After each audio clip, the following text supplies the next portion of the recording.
एक केनोपनिषद है, सामवेदी है। सामवेद का तलवकार है। कौन सी है?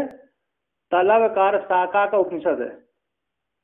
इसके पहले, इस उपनिषद से पहले अरे 8 अध्याय और हैं। 8 अध्याय में कर्मकांड का प्रतिपादन किया गया है। ये 9वां अध्याय है। तो 9वां अध्याय का पहला मंत्र केन है। केन शब्द है, इसलिए केनोपनिषद नाम इसका रख दिया। तो यहाँ पर भगवान भास्कर ने इस उपनिषद के ऊपर 2 प्रकार का भाष्य लिखा है। एक पद भाष्य, एक वाक्य भाष्य। तो पद भाष्य मतलब श्रुतियों के पदों का अर्थ किया है, न्याय से अर्थ नहीं किया है, शास्त्रार्थ ज्यादा युक्तियों के द्वारा अर्थ नहीं किया, किंतु वाक्य भाष्य में युक्तियों के द्वारा अर्थ किया है। इसलिए दो भाष्य हैं इसमें, पद भाष्य और वाक्य भाष्य। पद भाष्य का अर्थ है मतलब श्रुतियों को विशेष अर्थ, श्रुतियों का ही अर्थ खोला जाता है, शास्त्रार्थ कम किया। हाँ दिए हैं, आगे पीछे दिए होंगे। पहले पद भाष्य दिया होगा, बाद में फिर अरे वाक्य भाष्य दिया होगा। आगे पीछे दोनों दिए हैं, क्योंकि भाष्य है ना दोनों ही। तो 2 भाष्य हैं, पद भाष्य और वाक्य भाष्य। तो पद भाष्य मतलब अरे कैसे हो गया, जिसमें मात्र श्रुतियों के अर्थ का ही खोला है, ज्यादा शास्त्रार्थ कम किया है, और वाक्य भाष्य में शास्त्रार्थ है। तो ये सामवेद का तलवकार की शाखा का केनोपनिषद है। सामवेद की 1000 शाखाएं होती हैं, उनमें से बहुत सी लुप्त हो गई, बहुत सी प्रकट हैं। तो उनके मध्य में ऐसा आता है, भेदा सामना शेषदा, शेष वर्तमान सामवेदा, शेष मार्ग वाला है, शेष शाखा वाला सामवेद होता है। यानी सामवेद की शाखाएं 1000 हैं। अन्य उपनिषदों की अन्य वेद की शाखाएं कम हैं, लेकिन सामवेद की शाखाएं 1000 हैं। उसमें से 1000 में से हर शाखा का एक एक उपनिषद होता है। किसी का नहीं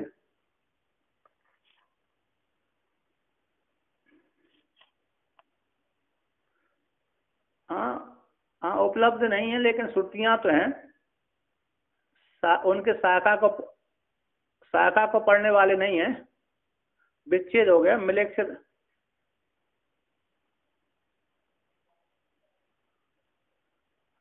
अच्छा हाँ, लोग बागों ने छापना बंद कर दिया और जला दिए थे ना उस काल में मिलेक्षों ने।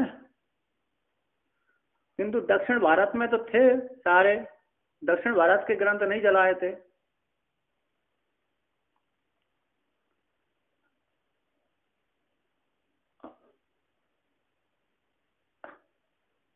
अच्छा हाँ हाँ, 1000 तो हाँ अच्छा सही।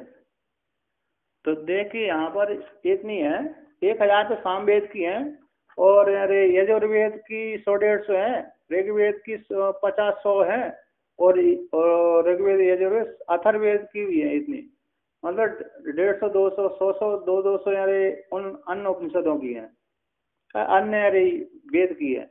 1000 वेद तो सामवेद की हो गई। इसके पश्चात यजुर्वेद की भी 100-200 है, और यजुर्वेद के पश्चात ऋग्वेद की भी 100-200 है, और इसके पश्चात अथर्ववेद की भी 100-200 के आसपास है। तो उसमें से सबसे ज्यादा इसकी सामवेद की है। तो यहाँ पर भगवान भास्कर इसका मंगलाचरण करते हैं। इसका मंगलाचरण को कहते हैं ना, इस उपनिषद का मंगलाचरण, चारों वेदों के अलग अलग मंगलाचरण होते हैं। तो इसका सामवेद का ये मंगलाचरण है। ओम सेना भवतु सेनौ भुनक्तु सह वीर्यं करवावहै तेजस्विना बधीतमस्तु मा विद्विषावहै। ओम शांति शांति शांति। तो इसका अर्थ करते हैं, व्याख्यान करते हैं। कहते सह नौ अवतु, अवतु इन रक्षतु, नौ यानी हम दोनों का। किसका? हम दोनों का। सैन्य साथ साथ, हम दोनों की रक्षा करे। हम दोनों कौन? गुरु और शिष्य की रक्षा करे। कौन करे? परमात्मा। सहा नव भुनक्तु, साथ साथ नव यानी हम दोनों की, भुनक्ति पालन करे। सहा वीर्यम करवा वही, हमको हमने जो वेद अध्ययन किया है, श्रुति है, स्मृति, न्याय आदि का पढ़ा है, उसको सामर्थ्य वाला बना दे। हम दोनों ने गुरु और शिष्य ने जो अध्ययन किया है उसका कैसे तेजस्वी हो जाए, अर्थात उसकी विस्मृति न होए। हमने जो ज्ञान आदि किया है उसकी विस्मृति न हो, कहते हैं। और हमें सामर्थ्य आदि भी हो जाए, विद्या जन्य सामर्थ्य की प्राप्ति हो जाए, वीर्य सामर्थ्य की प्राप्ति हो जाए। तेजस्विना अधीतम अस्तु, तेजस्विना बधीतम अस्तु, तेजस्वी नव अधीतम अस्तु, कहते तेजस्वी होए यानी हमारा ज्ञान जो हमने अध्ययन किया है और वृद्धि को प्राप्त होए, हम उस ज्ञान को कभी ना भूलें। हम जो ज्ञान है उसको कभी भी ना भूलें और वृद्धि को प्राप्त होता रहे। और कहते हैं अस्तु माँ विद विषा भई, और हम गुरु शिष्य में कभी भी विद्वेष ना पैदा होए। क्योंकि व्यक्ति अरे गुरुकुल में रहता था उस काल में, अभी भी रहता है, तो 1 वर्ष से लेकर के 12 वर्ष तक रहता है, तो 12 वर्ष में कभी कभी हो सकता है झगड़ा हो जाए, है ना। तो इसलिए गुरु शिष्य की शांति के लिए कहा है कि गुरु और शिष्य में कभी भी विद्वेष पैदा न होए, भ्रांति को लेकर के विद्वेष पैदा न होए। तो ओम शांति ही शांति शांति, आध्यात्मिक, आदिदैविक, आदि भौतिक तीनों तापों की निवृत्ति के लिए 3 बार शांति की गई। अब मंगलाचरण दूसरा करते हैं। आप्यायन्तु मम अंगानि वाक् प्राण चक्षु, वाक् प्राणश्चक्षु श्रोत्रम अतो बलम इंद्रियाणि च सर्वाणि, सर्वं ब्रह्मोपनिषदम् माहं ब्रह्म निराकुर्याम्, मामा ब्रह्म निराकरोद, अनिराकरणम् अस्तु, अनिराकरणं मे अस्तु, तदात्मनि निरते या उपनिषत्सु, धर्मास्ते मयि संतु, ते मयि संतु। तो यहाँ पर कहते हैं, ये आपके मंगलाचरण है ना आपके में? हाँ, तो कहते हैं अच्छा सेना,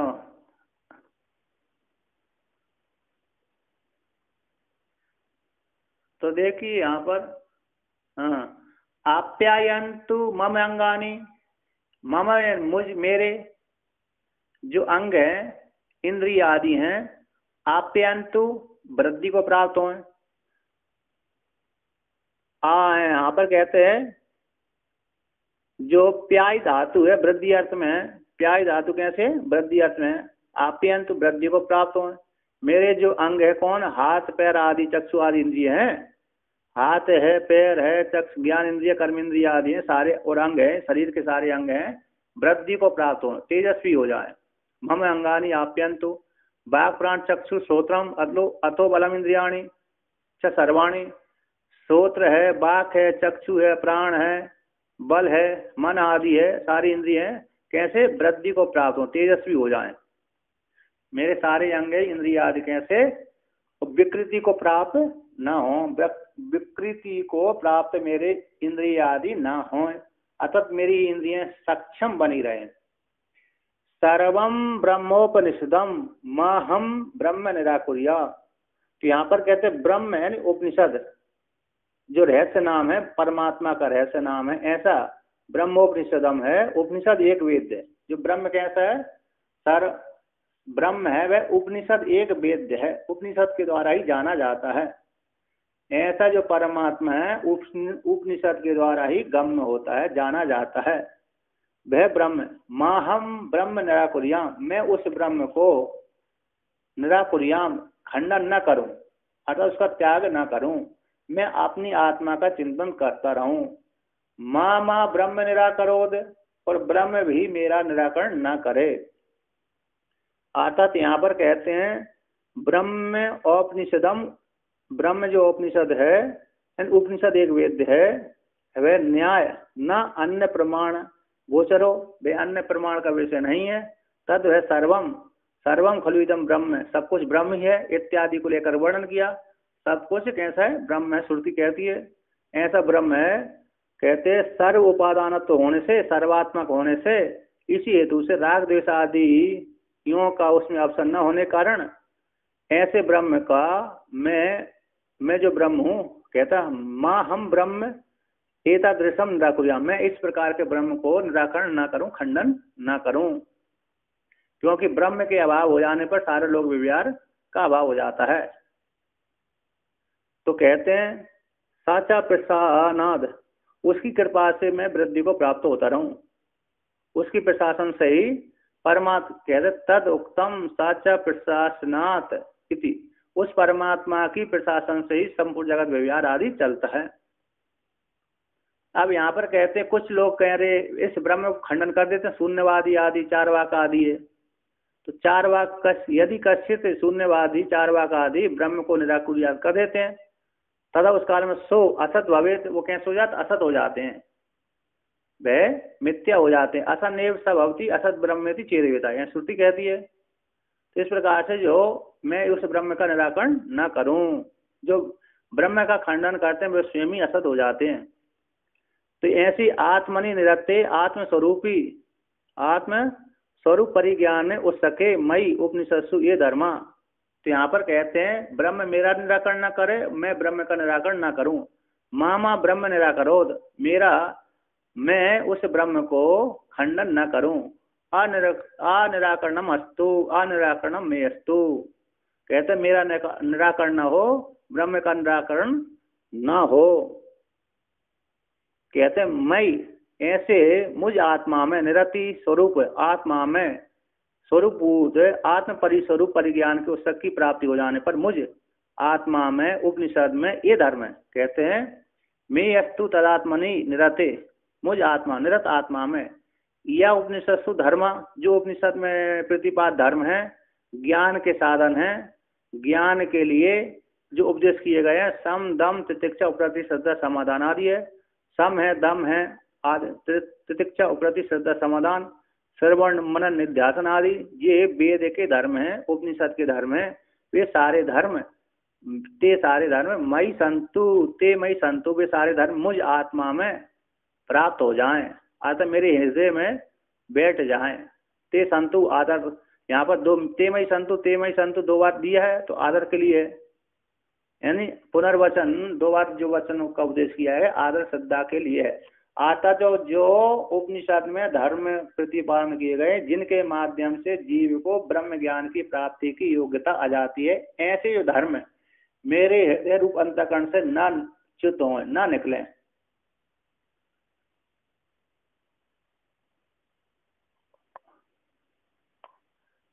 जहाँ पर अंत में आता है वहां पर समाप्ति के लिए होती है, जहाँ पर मध्य में आता है वहां पर आदर श्रद्धा के लिए होता है।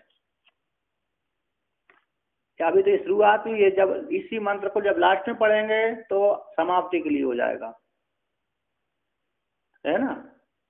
तो इस प्रकार से आता जो ब्रह्म आदि है, ब्रह्म मेरा खंडन न करे, मैं ब्रह्म का खंडन न करूं, मेरा निराकरण न हो, ब्रह्म का निराकरण न हो, जो मेरी आत्मा में ऐसी आत्मा की प्राप्ति के लिए मुझे साधक में, जीवात्मा में, शिष्य में जो उपनिषद में प्रतिपाद धर्म है, समदम तितिक्षा उपरति श्रद्धा समाधान वैराग्य आदि है, सठ संपत्ति अनुबंध चतुष्टय आदि हैं, वे मेरे में विद्यमान रहे, है ना। वे कैसे हैं, मेरे में रहेंगे, तो मेरे में रहने से क्या हो जाएगा, मेरे ज्ञान की प्राप्ति हो जाएगी। तो अब यहाँ पर कहते हैं इसके अनुबंध चतुष्टय, विषय प्रयोजन संबंध अधिकारी, विषय हो गया, प्रयोजन हो गया, संबंध और अधिकारी, चार अनुबंध चतुष्टय कहलाते हैं। विषय हो गए जीव ब्रह्म की एकता, प्रयोजन सुख की प्राप्ति दुख की निवृत्ति, संबंध प्रतिपाद्य प्रतिपादक संबंध, ये इसमें ब्रह्म प्रतिपाद्य है और ये प्रतिपादन करने वाला है, संबंध हो गया, और अधिकारी मुमुक्षुत्व हो गया। साधन चतुष्टय संपन्न, अनुबंध चतुष्टय, और साधन चतुष्टय संपन्न कौन होता है, वो अधिकारी कहलाता है। विवेक वैराग्य सठ संपत्ति मुमुक्षुत्वम, ये साधन चतुष्टय संपन्न कहलाता है, वही व्यक्ति। वो वेदांत के, हाँ वेदांत में एक ही होते हैं, वेदांत के है ना, एक ही कहलाते हैं। तो अब देखिए भगवान भास्कर इसका पदभाष्य करते हैं, पहले पदभाष्य करेंगे फिर बाद में वाक्य भाष्य आएगा। तो कहते हैं अत श्रीमद शंकर भगवत पाद विरचितम पदभाष्यम ओम तत्सत ब्रह्मणे नमः। तो यहाँ पर कहते हैं केने शीतम इत्याद्यः उपनिषत् पर ब्रह्म विषया वक्तव्या इति नवमस्य अध्यायस्य आरंभ। कहते केने शीतम इत्यादि उपनिषद पर ब्रह्म विषया वक्तव्या। केने शीतम ये मंत्र है, पहले केन उपनिषद का केन शब्द आया है श्रुति में, इसलिए केन उपनिषद वर्णन कर दिया। ये केन उपनिषद किसको बोध कराने वाला है? कहते पर ब्रह्म विषया। एक केन उपनिषद है पर ब्रह्म को विषय करने वाला है, पर ब्रह्म को विषय करने वाला केन उपनिषद है। ऐसी उपनिषद को अब बतलाना चाहिए, बतलानी है।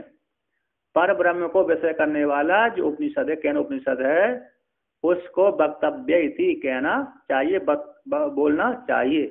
इसलिए बतला रहे हैं, आरंभ कर रहे हैं। कहते हैं इसलिए नवमस्य अध्याय से आरंभ, इसलिए परमात्मा को बोध कराने के लिए नवे अध्याय का आरंभ किया जा रहा है कि नहीं? एक केन उपनिषद है, तलवकार शाखा का उपनिषद है। तो भगवान भास्कर इस उपनिषद की व्याख्यान करने की इच्छा से पहले इस आत्मा इसका वर्णन करते हैं। टीकाकार आनंदगिरी कहते हैं केने शीतम इत्यादि का,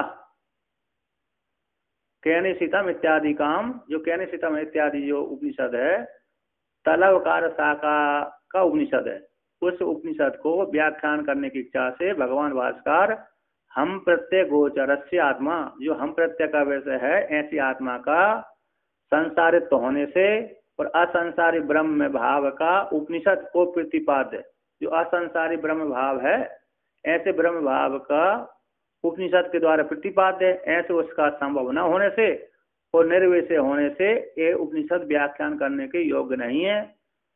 ऐसी प्राप्ति हो जाने पर आशंका को लेकर कहते हैं, ऐसी आशंका हो जाए तो अहंकार का साक्षी परमात्मा का, आत्मा का संसारित्व ग्राहकत्व प्रमाण का विषय न होने से, संसारित्व ग्राहक जो इंद्रिय के द्वारा संसारित्व होता है, ग्राहकत्व होता है, ऐसे प्रमाण का विषय न होने से ब्रह्मत्व प्रतिपादन में, ब्रह्म को बोध कराने के लिए, आत्मा के ब्रह्मत्व को बोध कराने के लिए इसमें विरोध संभव न होने से, विरोध का संभव न होने से सब ब्रह्म विषय हो जाता है, आत्मा को बोध कराने के लिए विषय हो जाता है। इसी व्याख्यातम, इसलिए केनोपनिषद की व्याख्या की प्रतिज्ञा कर रहे हैं। आतत केनोपनिषद इत्यादि उपनिषद है, वह पर ब्रह्म को विषय करने वाला है। इसी ऐसे उपनिषद को जो परमात्मा को बोध कराने वाला है, वह उसको वक्तव्य कहना चाहिए, इसलिए कहना चाहिए। इसी हेतु से नवे अध्याय का आरंभ किया जा रहा है। इससे पहले जो 8 अध्याय हुए हैं, 8 अध्याय में कर्म कांड का, उपासना कांड का प्रतिपादन किया गया है, ठीक है ना। तो यहाँ पर कहते हैं, अब उसको वर्णन करते हैं, नवे अध्याय का आरंभ किया जा रहा है। तो कहते हैं, क्या कहते हैं? प्राग एतस्मात् कर्माणि अशेषता समापितानि समस्त कर्म आश्रय भूतस्य च प्राणस्य उपासनानि उक्तानि कर्मांग साम विषयाणि च। प्राग एतस्मात् यानी इससे पहले, किससे पहले? नवे अध्याय से पहले, यानी केन उपनिषद का जो उपनिषद है वह 9वें अध्याय में आता है। इससे पहले के जो 8 अध्याय हैं, उन 8 अध्याय में कर्माणि अशिष्टा परिसमाप्ति, सारे कर्मों को, संपूर्ण कर्मों को समाप्त कर दिया गया है। समस्त कर्मों के आश्रयभूत जो प्राण उपासना थी, उस प्राण उपासना को भी पहले अध्याय से लेकर के 8वें अध्याय तक वर्णन कर दिया गया है। कहते कर्मांग साम विषयाणी, कर्मांग जो कर्म का अंग है ना, ऐसे साम जिसमें गाया जाता है। साम होते हैं, छांदोग्य उपनिषद में आपने सुना होगा, 5 भक्तिक साम, 7 भक्तिक साम होते हैं। वह उस कर्म में उन सामों को गाया जाता है, गीति प्रधान साम कहलाता है। तो वह उस काल कर्म कांड के समय में उन ऋचाओं को पाठ किया जाता है। तो एक ऋचा का 5 बार पाठ करने से 5 भक्तिक साम हो जाता है। एक ऋचा का 7 बार पाठ करने से 7 भक्तिक साम कहलाता है। कुछ रतंत्र साम होते हैं, कोई अन्य साम होते हैं, तो कई साम है वहां पर, अन्य अन्य के नाम से जाने जाते हैं। तो 5 भौतिक उस कर्म के फल की प्राप्ति, उस जो कर्म किया जा रहा है उस कर्म में उस फल की प्राप्ति हो जाएगी। क्योंकि विधान श्रुति ने विधान किया कि इस शाम को पाठ करना है यहाँ पर, तो उससे वो नहीं करेंगे तो वो कमी रह जाएगी। तो कमी की पूर्ति के लिए, पूरी फल की प्राप्ति के लिए उसका वहां पर विधान किया गया है। इसी एक ऋचा को 5 बार पाठ करना है वहां पर, है ना। स्तोम आदि होते हैं स्तुति, तो स्तुति गाई जाती है देवता संबंधी, ब्रह्म संबंधी, ईश्वर संबंधी जो भी है, तो उनको 5 बार 7 बार स्तोम भी कहते हैं। ऐसे छांदोग में आता है, कहते जो तद विषयाणी उपासनानी पृथिव्यादि दृष्टि से वहां पर वर्णन किए गए। शाम भक्तिक शाम और 5 भक्तिक शाम, 7 भक्तिक शाम, और उनको विषय करने वाली उपासना पृथिव्यादि दृष्टि से वहां पर 8वें अध्याय में, 6ठे अध्याय में, 3 से 4, 5वें अध्याय में वर्णन किया गया है। प्राण, और कहते हैं प्राण दृष्टि से, प्राण दृष्टि से उपासना की गई। गायत्री शाम का उपासना की, प्राण दृष्टि के द्वारा गायत्री शाम का उपासना की गई है। यानी गायत्री जो मंत्र है ना, गायत्री शाम भी गायत्री मंत्र भी है एक, और गायत्री शाम भी कहलाता है। वहां पर प्राण दृष्टि से गायत्री शाम की उपासना की गई है। इस प्रकार से और भी वहां पर किया गया है, कहाँ वर्णन करते हैं। तो कर्म के अंग शाम विषय भी पहले प्राण की उपासना को वर्णन कर दिया गया, और जो कर्म के अंग शाम विषय है उनको भी पहले 8वें अध्याय में वर्णन कर दिया है। अनंतर इसके पश्चात अनंतरम च गायत्र शाम विषयम दर्शनम वंशांतम उक्तम कार्यम सर्वम एतद एतोक्तम कर्म च ज्ञानम च सम्यक अनुष्ठितम निष्कामस्य मोक्षो सत्य शुद्ध्यर्थम भवति। कहते भाई इसके अनंतर, कर्मांग के अनंतर गायत्री शाम विषयक, गायत्री शाम को विषय करने वाला दर्शन देखा जाता है। गायत्री शाम का वहां पर पाठ होता है कर्मों में। और इसके पश्चात गायत्री शाम हो गया, गायत्री शाम की उपासना। इसके पश्चात दर्शन ज्ञान और वंश की ये कर्म कांड की परंपरा कहाँ से आई है? यहाँ से आई है। गुरु परंपरा कहाँ से चली? यहाँ से आई। शिष्य परंपरा कहाँ से चली? यहाँ से चली है। पुत्र परंपरा कहाँ से चली? यहाँ से आई। ब्रह्मा जी ने अपने दूसरे पुत्र को दिया, ब्रह्मा जी से फिर दूसरे पुत्र ने, ब्रह्मा जी ने एक पुत्र को दिया विद्या, वही विद्या कर्म की विद्या दूसरे उस पुत्र ने दूसरे को दिया, उसने फिर तीसरे को दिया, तीसरे ने चौथे को दिया, ऐसे परंपरा करके आई गई है। तो यहाँ पर कहते दर्शन उपासना आदि और वंशांतम उक्तम कार्यम, सार वंश पर्यंत तक कार्य जो कर्म है, सर्वम एतद यथोक्तम कर्म और उसका ज्ञान इन उपासना सम्यक रूप से अनुष्ठितम, सम्यक प्रकार से अनुष्ठित हो जाती है। ऐसे अनुष्ठान किए जाने वाले अधिकारी का, निष्काम रूप से उपासना किए जाने वाले, निष्काम रूप से कर्म किए जाने वाले ऐसे मुमुक्षु की तत्व शुद्धि के लिए वे कर्मकांड उपासना कांड होते हैं। टीकाकार यहाँ पर कहते हैं थोड़ी, कहते शिष्य आचार्य संतान का अविच्छेद, शिष्य और आचार्य की परंपरा का अविच्छेद, ये वंश हो गया। तद अवसान रूप से ग्रंथ के द्वारा, जब ग्रंथ समाप्त हुआ होगा 8वें अध्याय तक समाप्त हुआ हो गया, तो 8वें अध्याय में वंश परंपरा का, शिष्य परंपरा का वर्णन किया गया है। जैसे छांदोग में बहुत जगह आता है, बृहदारण्य में आता है, वंश परंपरा का वर्णन आता है। छांदोग बृहदारण्य 2 बड़े बड़े हैं, उसमें ब्राह्मण भाग में वर्णन आता है। तो यहाँ पर कहते हैं वंश तद अवसान रूप से ग्रंथ के अवसान, कर्म कांड उपासना कांड के अवसान रूप से ग्रंथ के द्वारा कार्य रूप को, और वस्तु कार्य रूप जो वस्तु है उसको उत्तम कहा गया है चेत। तो यहाँ पर कहते हैं तो चेत तरी, तो प्राण आदि उपासना सहित कर्म का संसार फलत होने से, तो वहां पर करते हैं, कहाँ पर आया, हाँ, तो यहाँ पर वहां पर ग्रंथ के द्वारा सारी कार्य रूप वस्तु को कह दिया गया है। वंश से परंपरा आदि को वर्णन कर दिया गया है। सब सर्वम यथोक्त ज्ञान कर दिए, सर्वम एतत् यथोक्त ज्ञान कर्म उपासना सम्यक रूप से अनुष्ठित हो जाती है। यानी सम्यक रूप से अनुष्ठान किए जाने पर निष्काम मोक्ष को तो सत्व शुद्धि के लिए होती है। उसी को यहाँ पर टीकाकार थोड़ा शंका कर रहे हैं कि शिष्य आचार्य के संतान का विच्छेद अविच्छेद रूप वंश का वर्णन किया, उसी के अवसान रूप से ग्रंथ के द्वारा कार्य रूप वस्तु को वर्णन कर दिया गया। चेत यदि कर दिया गया तभी तब तो प्राण आदि उपासना सिद्ध कर्म का संसार फल वाला होने से ब्रह्म ज्ञान का उपयोगिता न होने से कैसे हेतु हेतु मदभाव का संबंध स्वीकार कर लिए। पहला पूर्व का कर्मकांड हेतु हो गया, उत्तरकांड ज्ञान कांड हितकारी हो गया, कैसे संबंध स्वीकार कर लिया। इति आशंका को लेकर कहते हैं नित्य कर्मों का तावत ज्ञान का उपयोगी, तो कहते हैं नित्य कर्म भी निष्काम पूर्वक कर्म किए जाएंगे तो तत्व ज्ञान के उपयोगी होते हैं। कहते सर्वम जो कर्म होते हैं उपासना होते हैं और नित्य कर्म होते हैं वे यथोक्त जो कर्म है और ज्ञान है सम्यक रूप से अनुष्ठान करेंगे अतः निष्काम पूर्वक कर्म करेंगे तो ऐसे निष्काम मुक्षु का वो कर्म और उपासना तत्व की सत्य की यानी अंतःकरण की शुद्धि के लिए होते हैं।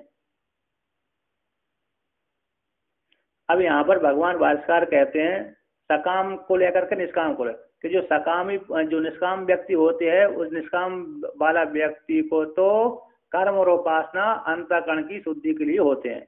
अब सकामी के लिए वर्णन करते हैं कि सकामस्य तो ज्ञान रहितस्य केवलानि सौतानि स्मार्तानि च कर्माणि दक्षिण मार्ग प्रति ही पत्तहे पुनरावृत्तहे च भवन्ति। और जो सकाम कर्म होते हैं ज्ञान से रहित होते हैं, केवल श्रोत कर्म और स्मार्त कर्म है। केवल कैसे है श्रुति प्रोक्त कर्म होते हैं, स्मार्त कर्म होते हैं, ऐसे कर्म है दक्षिण मार्ग की प्रतिपत्ति के लिए और बार बार आने जाने के लिए वो होते हैं। ऐसे सकामी व्यक्ति जो केवल कर्म मात्र करता है, ज्ञान से रहित होकर कर्म करता है, उपासना से रहित होकर कर्म करता है, उपासना से रहित होकर के जो केवल श्रोत कर्म स्मार्त कर्म करता है, ऐसे कर्म दक्षिण मार्ग के द्वारा दक्षिण मार्ग की प्रतिपत्ति कराने वाले होते हैं और पुनरावृत्त है भवन्ति। और दक्षिण मार्ग के पश्चात वहां पर स्वर्ग पृथ्वीलोक में जाकर के वहां पर फल भोग करके शीघ्र ही लौट करके इस पृथ्वीलोक में जाते हैं, तो पुनरावृत्ति के लिए होते हैं। तो और जो कहते हैं जो उन शास्त्रीय कर्म और स्मार्त कर्म को नहीं करता, स्वाभाविक कर्म करता है, अधर्म करता है, उसके लिए वर्णन करते हैं।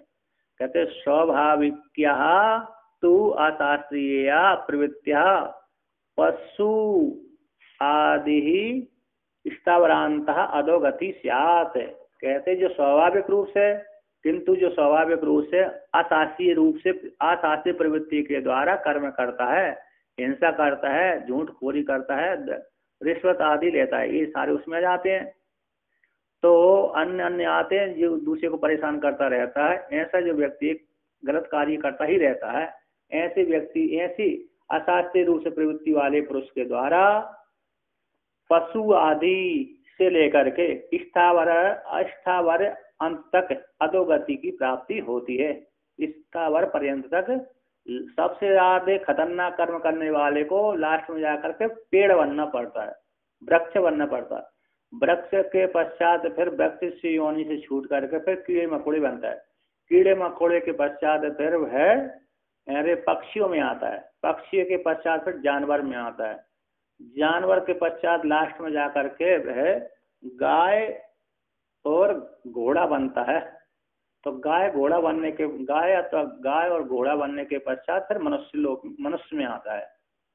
मनुष्य में भी सबसे पहले वो शूद्र वर्ण में आता है। अब वहां से यदि उसने अच्छे कर्म कर दिए तो वैश्य भी बन सकता है, क्षत्रिय बन सकता है, ब्राह्मण भी बन सकता है।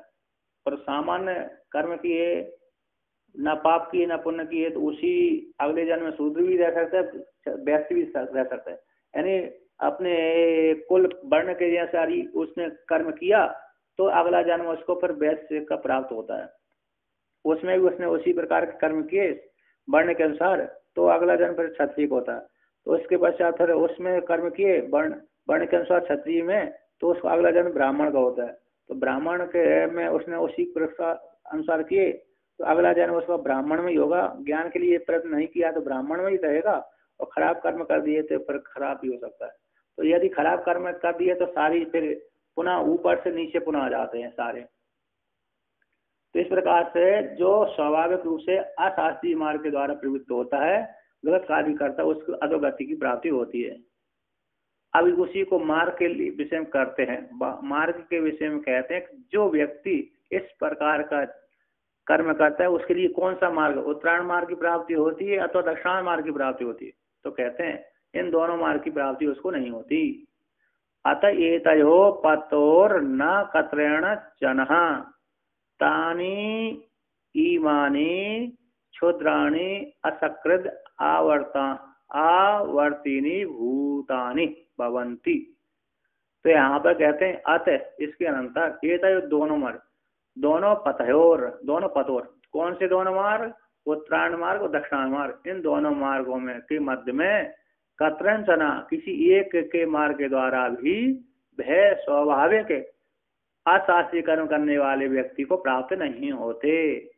तान कौन से वो जात, कौन सी योनि, कहाँ पर जाते हैं कि वो तृतीय गति को जाते हैं। वो अरे कीड़े मकोड़े से लेकर के, कहाँ से लेकर के, पशु आदि से लेकर के कीड़े मकोड़े पर्यंत तक पृथ्वी अरे जड़ यानी वृक्षों पर्यंत तक जाते रहते, स्थावर पर्यंत तक उनकी अधिगति होती है।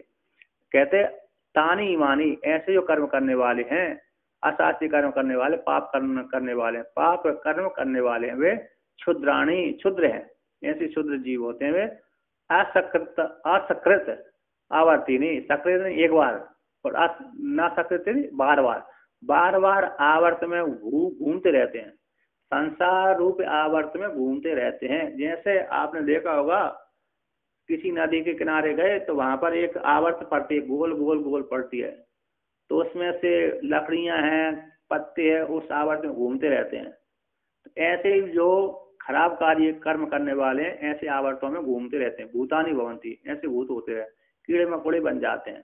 हाँ, जो जिसने फिर अच्छा कर्म किए तो कीड़े मकोड़े के ऊपर थोड़ा और बढ़ जाता है, जिसने पुण्य किए वो स्वर्ग में चला जाता है, जिसने पाप की नरक में आ जाता है। तो उसके लिए कहते हैं वो ऐसा जो खराब कर्म करने वाला उसकी क्या गति होती, कौन सा मार्ग होता है। तो बृहदारण्यक उपनिषद की श्रुति के अनुसार कहते हैं जायस्व मृयस्व इति तृतीया गति, जायस्व मृयस्व इति एतत् तृतीयम स्थानम। तो उनका क्या सिद्धांत है, वो कहाँ जाएंगे कि जाओ पैदा हो मरो, पैदा हो मरो, मरो पैदा हो, पैदा होइए मरिए, मरिए पैदा होइए, तो पैदा होइए मरिए, ये उनकी गति हो। जायस्व मृयस्व इति तृतीय गति उनका तृतीय स्थान कहलाता है। अर्थात कीड़े मकोड़े मरते हैं, जैसे बरसात के समय कीड़े मकोड़े पैदा होते हैं फिर मर जाते हैं, आज रात को पैदा हुए सुबह तक मर जाते हैं, सुबह फिर शाम को पैदा हुए फिर सुबह तक मर जाते हैं।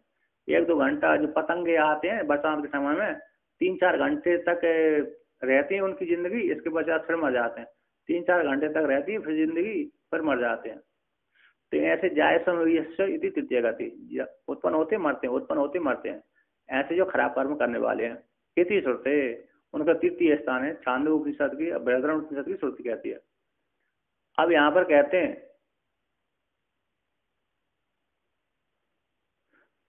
पदभाषा,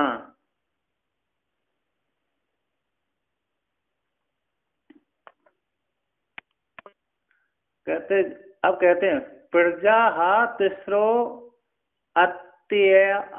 अत्यायम ईयु इति चाह मंत्र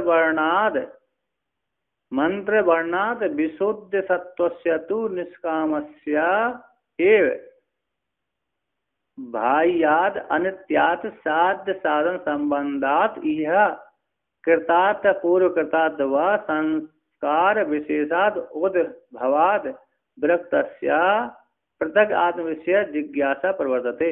कहते हैं प्रजा तिस्रो अत्यायाम ईयु इति च मंत्र वर्णात्, ये मंत्र वर्ण से जाना गया कि प्रजा, जो प्रजा होती है खराब करने वाली है वो 3 योनि को जाती है। 4 प्रकार के जीव बनाए परमात्मा ने, स्वेदज अंडज उद्भिज जरायुज। तो ये जो है तो प्रजा 3 मार्ग 3 योनि को प्राप्त होती है। किन किन को योनि को प्राप्त होती है, स्वेदज में जाती, अंडज में जाती, उद्भज में चली जाती है। जो खराब कर्म करने वाले हैं तिस्रो प्रजा, ये प्रजा खराब करने वाली 3 प्रजा में उत्पन्न होती है। स्वेदज, पसीने से, हमारे पसीने से, पशुओं के पसीने से कीड़े मकोड़े पैदा हो जाते हैं, हमारे पसीने से जुआ पैदा हो जाते हैं, स्वेदज करा। अंडज, पक्षी आदि अंडा से पैदा होते हैं, अंडज करा। उद्भिज, पेड़ पौधे उत्पन्न होते हैं। तो जरायुज, मनुष्य उत्पन्न होते हैं जार से, पशु भी उत्पन्न होते हैं। तो कहते हैं जो खराब कर्म करने वाले हैं स्वेदज से उत्पन्न होते हैं, वो जीव बनते हैं। अंडा से पैदा होते हैं पक्षी है, जानवर पक्षी हैं, और कीड़े मकोड़े हैं, और जो सर्प आदि ये अंडज कहलाते हैं, वो पैदा होते हैं। और उद्भिज जीव होते हैं, पेड़ पौधे आदि बनते हैं। कहते हैं ये तीनों पितृयान, पितृयान देवयान लक्षण मार्ग द्वय को जो नहीं जाते, इन दोनों मार्ग से अतिक्रमण करके कष्टाम एवं गति में यू प्राप्त, कष्टा गति को बोलते, भयंकर कष्ट गति को प्राप्त हो जाते हैं जो खराब कर्म करने वाले हैं, है ना। ईयू कहते हैं प्राप्त, इन प्राप्त हो जाते हैं। कौन सी? स्वेदज, अंडज और उद्भिज, 3 योनि को प्राप्त हो जाते हैं जो खराब कर्म करने वाले, कष्ट वाली योनि को प्राप्त होते हैं। इति ऐसा मंत्र वर्ण से जाना गया। अब जो कहते हैं जो मंत्र वर्ण से रहते हुए शुद्ध है, विशुद्ध है, जिसका अंतकरण शुद्ध हो गया है, ऐसे विशुद्ध अंतकरण वाले पुरुष का तो, निष्काम कर्म करने वाले पुरुष का तो भायाद अनित्यात है, जो भाई जो अनित्य है उससे, साध साधन संबंध से, साध हो गया स्वर्ग, साधन हो गया ज्योतिषोम आदि, साध साधन संबंध से यह कृतार्थ है, इस जन्म में किए हुए से, इस जन्म में किए कर्म अथवा पर पहले के जन्मों में किए कर्मों से के संस्कार विशेष के से उद्भव, विशेष के उद्भव से विरक्त हो गया है। ऐसे जो पुरुष है निष्काम, जिसका अंतकरण शुद्ध हो, ऐसे विरक्त पुरुष का, ऐसे विरक्त पुरुष को जिसने इस वर्तमान काल में साध साधन लक्षण वाले उस कर्मों के माध्यम से, कर्म के माध्यम से उसका अंतकरण शुद्ध हो गया, अतः पूर्व जन्मों के माध्यम से उसका अंतकरण शुद्ध हो गया, ऐसे उस कर्म करने वाले पुरुष को वैराग्य हो गया। तो वैराग्य हो जाने से ऐसे पुरुष को, निष्काम कर्म करने वाले पुरुष का क्या होता है? विरक्त वाले पुरुष का प्रत्येक आत्म विषय जिज्ञासा प्रवर्तते, जो प्रत्येक यानी प्रत्येक हो गए जो साक्षात अपरोक्षात ब्रह्म है, ऐसे प्रत्येक अपनी ओर, बाहर की अपेक्षा अंदर की ओर आत्मा को विषय करने वाली जो जिज्ञासा, यानी हमारा मुख्य जो स्वरूप है, ऐसे मुख्य स्वरूप आत्मा को जानने के विषय की जिज्ञासा निष्काम अंतकरण, शुद्ध अंतकरण वाले विरक्त पुरुष के मन में जागृत हो जाती है। यानी प्रत्येक आत्मा को विषय करने वाली जिज्ञासा उसके मन में हो जाती है। अतः मैं अपने स्वरूप को जानूं, मैं ब्रह्म को जानूं, अपने स्वरूप को जानूं, इस प्रकार से जिज्ञासा उसकी हो जाती है। किसकी होती है? जिसका अंतकरण शुद्ध है, निष्काम पुरुष है और विरक्त है, उसी को ही ये जिज्ञासा उत्पन्न होती है। जो ये तीनों नहीं है, तो तीनों नहीं है तो फिर उनको कम जिज्ञासा होती है। यदि जिज्ञासा हो भी गई तो जल्दी जल्दी, अरे क्योंकि यदि पूरा नहीं हुई तो जल्दी शीघ्र लाभ नहीं होगा। हाँ, शीघ्र लाभ ना होने से एक संस्कार विशेष बन जाते हैं। यदि जिसको पूरी पूरी जिज्ञासा नहीं है, सामान्य जिज्ञासा, तो सामान्य जिज्ञासा और वो जिज्ञासा वृद्धि को प्राप्त हो जाती है। थोड़े संस्कार से वही संस्कार वृद्धि को बढ़ते बढ़ते बढ़ते वृद्धि को प्राप्त हो जाने से और जिज्ञासा उत्कंठ हो जाती है, उत्कृष्ट हो जाती है जिज्ञासा। उत्कृष्ट जिज्ञासा हो जाने से फिर ज्ञान को धारण करने की योग्यता हो जाती है। पढ़ते पढ़ते पढ़ते, सुनते सुनते सुनते फिर वो अपने को और लग गया, चिंतन, गहरा चिंतन करने लगा है तो ज्ञान भी हो जाता है और फिर मोक्ष की प्राप्ति हो जाती है। तो यहाँ पर कहते हैं तद एतद वस्तु प्रश्न प्रतिवचन लक्षणयः श्रुत्या प्रादृश्यते केनेषितम् इत्यादय इत्याद्यय। यहाँ पर कहते हैं तद एतद वस्तु को, कौन सी वस्तु को? बोलते वृक्ष, ऐसे वृक्ष जो संसार से वैराग हो गए ऐसे पुरुष के लिए, जिस अंतकरण शुद्ध हो गए ऐसे पुरुष के लिए, निष्काम कर्म करने वाले उस पुरुष के लिए, ऐसे पुरुष के लिए एतद वस्तु जो ब्रह्म रूप वस्तु है, जिज्ञासा के मुख से पृथक रूप जो आत्म वस्तु है, उस आत्म वस्तु को श्रुति प्रश्न और प्रतिवचन के द्वारा, प्रश्न और प्रतिवचन रूप लक्षणा के द्वारा, श्रुति के द्वारा प्रदर्शते, श्रुति ही प्रश्न करती है, श्रुति ही स्वयं शिष्य बनती है, श्रुति ही स्वयं आचार्य बनता है। श्रुति यहाँ पर कैसा है, शिष्य और आचार्य दोनों ही है। एक पहले श्रुति शिष्य बनकर प्रश्न करती है, वही श्रुति गुरु आचार्य बनकर के उत्तर देती है। तो प्रश्न और प्रतिवचन लक्षण के द्वारा श्रुति के द्वारा प्रदर्शन किया जाए प्रदर्शन करते हैं, कहने सितम इत्यादि मंत्र के द्वारा। अब उसी को वहां पर आगे श्रुति दूसरी श्रुति में वर्णन किया गया। कहाँ पर, काटके उपनिषद में, कठोपनिषद में कहा गया, परांची खाने वर्ण स्वयंभू तस्मात् परांग पश्यति नान्तरात्मन कश्चित् धीरः पृथक् आत्मानं यक्षत आवृत चक्षुर अमृतत्वमिच्छन् इत्यादि। तो यहाँ पर कहते हैं परांची खाने, परम अंचति गच्छति इति परांची, जो बाहर की ओर विषय करे उसको बोलते परांची। कौन विषय करती, खानी इंद्रियाणी, जो 5 ज्ञानेन्द्रिय 5 कर्मेंद्रिय है, वो बाहर को ही विषय करती हैं, जो ज्ञान इंद्रिय होती हैं, क्योंकि वो परमात्मा ने बाहर को विषय बनाया, बाहर की ओर लगा दिया। तो परांची खान जो इंद्रिय है बाहर को विषय करने वाली, वर्ण स्वयंभू व्यतृणत स्वयंभू धाता परमात्मा ने, ईश्वर ने 5 ज्ञानेन्द्रिय को 5 कर्मेंद्रियों को बाहर की ओर हिंसित कर दिया, बाहर की ओर लगा दिया। व्यतृणत का अर्थ हिंसित कर दिया, बाहर को विषय करने वाली बना दिया। अर्थात इंद्रिय हमेशा, ज्ञान इंद्रिय कर्मेंद्रिय हमेशा बाहर को ही विषय करती हैं, अंदर को विषय नहीं करती। अंदर में तो सिर्फ मन अंतःकरण ही बाहर भीतर दोनों को विषय करता है, किंतु इंद्रियों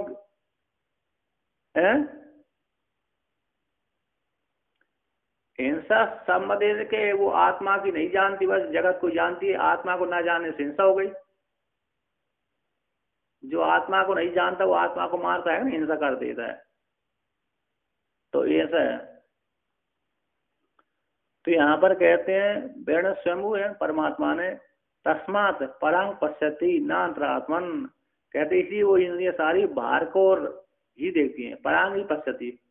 परमात्मा ने उनको इस प्रकार हिंसित किया, बाहर की ओर देखने वाला बना दिया है, इसलिए वो इंद्रिय सारी इंद्रिय है ना बाहर को ही देखती है। न अंतरात्मन, अपनी आत्मा को नहीं देखती, अंतरात्मा को नहीं देखती।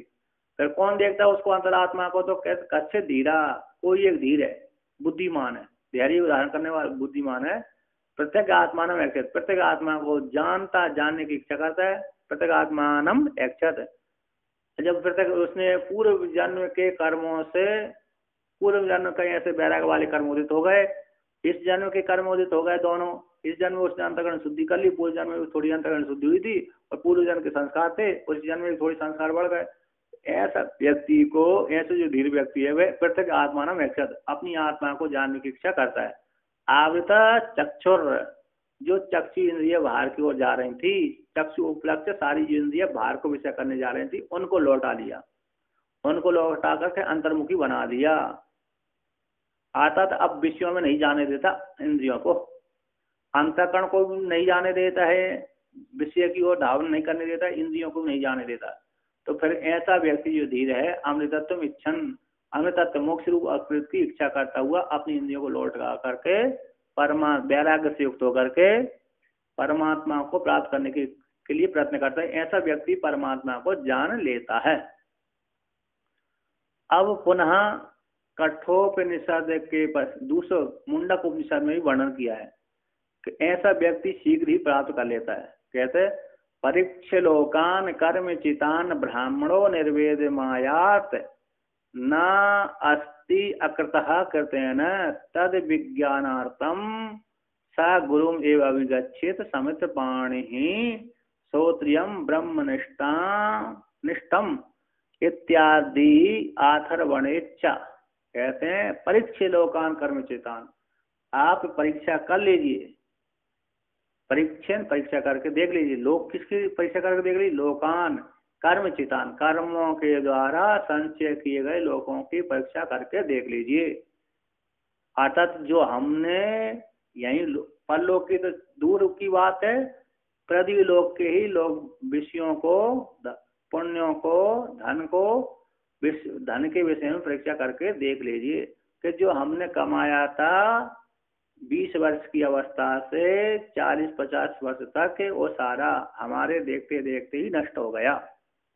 तो लोगों जो कर्मों के द्वारा संचय किया लोगों की परीक्षा करके फिर देखा, जिस प्रकार से पृथ्वी लोक के सारे भोग हमारे देखते देखते, मेरे देखते देखते मैंने जब कमाया तो इकट्ठे किए थे, वो मेरे देखते देखते नष्ट हो गए। तो उसी प्रकार से परलोक वाले सुख भी जो स्वर्ग के लिए जो मैंने पुण्य कमाए थे वो भी नष्ट होने वाले हैं। इस प्रकार से वहां भी नष्ट होंगे, यहाँ के भी नष्ट हो गए, तो दोनों प्रकार से नष्ट होने वाले। ऐसे दोनों लोगों को देख करके तारतम्य बिठा करके ऐसा व्यक्ति जो इस प्रकार से जानता है तो वैराग्य धारण कर लेता है। ऐसा जो ब्राह्मण है निर्वेदम आयात, निर्वेदन वैराग्य को आयात प्राप्नुयात है, वैराग्यम कुरियात, वैराग्य को प्राप्त हो जाए। अतः न अस्ति अकृतः कृतेन, जो परमात्मा कृत नहीं है, अकृत परमात्मा है, अकृत परमात्मा है, वह कृत्य के द्वारा, कर्म के द्वारा, उपासना के द्वारा उसकी प्राप्ति नहीं हो सकती। कृतक जैसे घटपट आदि कृतक के द्वारा प्राप्त होते हैं, ऐसे परमात्मा कृतक के द्वारा प्राप्त नहीं होता। क्यों? क्योंकि वो परमात्मा अकृत है। तो फिर उसकी प्राप्ति कैसे होगी? तो उसकी प्राप्ति इस प्रकार से होगी। तो कहते कैसी होगी? तद विज्ञानार्थम, उस परमात्मा को जानने के लिए सा वह साधक विद्वान गुरुम अभिगच्छेत, गुरु के पास में जाए। कैसे जाए? समित पाणी श्रोत्रियम ब्रह्मनिष्ठम, किसके पास जाए? कहते ब्रह्मनिष्ठा, ब्रह्म में निष्ठा है जिसकी, उसको बोलते ब्रह्मनिष्ठम, नहीं अपनी आत्मा को ब्रह्म रूप से चिंतन करता है। और श्रोत्रियम, शास्त्री होना चाहिए। कैसा गुरु होना चाहिए? शास्त्री होना चाहिए, ब्रह्मनिष्ठा वाला होना चाहिए।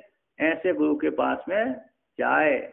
और कैसे? खाली हाथ ना जाए, क्योंकि स्मृति बोलती है, मनुस्मृति कहती है रिक्त हस्ते न उपयात राजानम देवतम गुरुम, कि खाली हाथ नहीं जाना चाहिए। इन तीनों के पास में नहीं जाना चाहिए। गुरु के पास में खाली हाथ नहीं जाना चाहिए, देवता के पास खाली हाथ नहीं जाना चाहिए, और राजा के पास में खाली हाथ नहीं जाना चाहिए। अतत कुछ कुछ ले जाते रहना चाहिए। जब देवता के पास में गए हैं तो देवता के पास क्या ले जाएंगे? कि देवता के लिए फल है, फूल है, लेकर जाइए। और गुरु के पास में क्या लेकर जाएंगे? तो कहते गुरु के पास ही फल फूल लेकर जाइए। राजा के पास क्या लेकर जाएंगे? वो तो उसके पास ही फल है, फूल है, जो सामर्थ्य उसके अनुसार ले गए। तो कहते हैं, तो स्मृति कहती है रिक्ति हस्ते न उपयात। तो यहाँ पर तो अब जिसके पास कुछ नहीं है वो क्या लेकर जाए? तो श्रद्धा वाले फूल लेकर जाए। जिस शिष्य के पास में कुछ नहीं है तो ऐसे शिष्य श्रद्धा के फूल लेकर के ही जाए, यानी विश्वास से युक्त होकर ले जाए कि मेरा ये कल्याण करेंगे। ये श्रद्धा वाले फूल लेकर के ही वे गुरु के पास में जाए। तो यहाँ पर कहते हैं, वहां पर जब जाते हैं, पहले जाते थे ब्राह्मण सब लोग जो जाते थे वैराग्य से युक्त होकर के, वो सबका त्याग कर देते थे। तो त्याग करके जाते तो, किंतु जाते थे बिना खाली हाथ, गुरुकुल में नहीं जाते थे, गुरु के पास नहीं जाते थे। तो वहां पर कहते समित पाणी, के हाथ पानी यानी हाथ में समीधा लेकर के जाते थे। दो प्रकार से, एक सूखी समीधा, एक गीली समीधा, दो प्रकार की समीधा होती हैं। एक तो गीली होती है जिसमें धुआं निकलता है, एक में एक समीधा होती है सूखी जिसमें धुआं नहीं निकलता, सब जलती है, अग्नि जल जाती है। तो वो सूखी समीधा लेकर के जाते थे। सूखी समीधा का तात्पर्य है कि इनको, गीली समीधा का तात्पर्य कि अभी इनको भोगों की वांछा है, और सूखी समीधा का तात्पर्य है कि अभी इनको भोगों की वांछा समाप्त हो गई है, अर्थात अभी वैराग्य से युक्त होकर के मोक्ष को प्राप्त करना चाहते हैं। इसलिए सूखी समीधा ले जा करके गुरु के पास में साष्टांग प्रणाम आदि करके, प्रणाम करके उनकी शरण में जाता है, और फिर उनसे ब्रह्मचर्य का पालन करके उनसे क्या लेता है? ब्रह्म विद्या की दीक्षा लेता है, यानी ब्रह्म विद्या के लिए ज्ञान का उपदेश लेता है, उपदेश करवा लेता है, उपदेश लेता है। गुरु के पास में जा करके ब्रह्म विद्या संबंधी जो उपदेश है उसको ले लेता है। उपदेश लेने के पश्चात फिर उसी आश्रम में चिंतन करता है, या तो दूसरे आश्रम में जाकर चिंतन करता है, तो एकांत में जाकर के चिंतन करके, मनन करके, निध्यासन करके आप लोग साक्षात्कार कर लेता है। इस